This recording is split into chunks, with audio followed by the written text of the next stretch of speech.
আসসালামু আলাইকুম, সবাই কেমন আছেন? আশা করছি সবাই ভালো আছেন।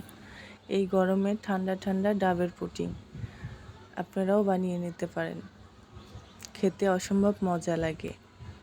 একটি ডাব নিয়ে নিতে হবে, ডাবের পানিটা পুরো বের করে নিতে হবে। এই তো দেখুন আমি বের করে নিচ্ছি। আমার এখানে 2 কাপের মতো পানি হয়েছে। এই তো দেখুন, এই নারকেলগুলো কুচি কুচি করে কেটে নিতে হবে। এই তো এইভাবে।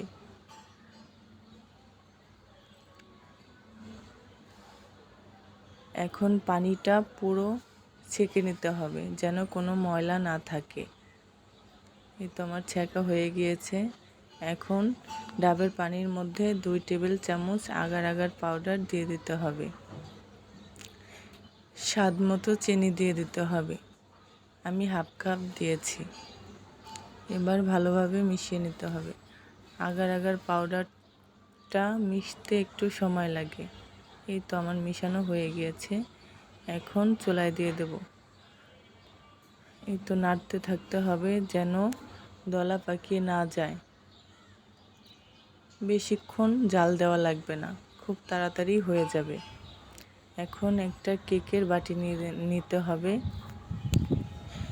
এই বাটির মধ্যেও সেই কুড়ানো নারকেলগুলো দিয়ে দিতে হবে। এখন ডাবের পানিটা ঢেলে দিয়ে দিতে হবে। ঢেলে দিয়ে উপর দিয়ে আরও কিছু নারকেল ছড়িয়ে দিতে হবে। এখন 1 ঘন্টার মতো ফ্রিজে রেখে দিতে হবে।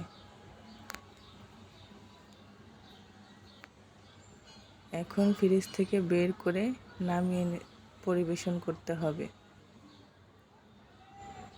এই তো দেখুন হয়ে গিয়েছে। এখন ঠান্ডা ঠান্ডা পরিবেশন করতে পারেন। এই তো সুন্দর হয়েছে। ধন্যবাদ।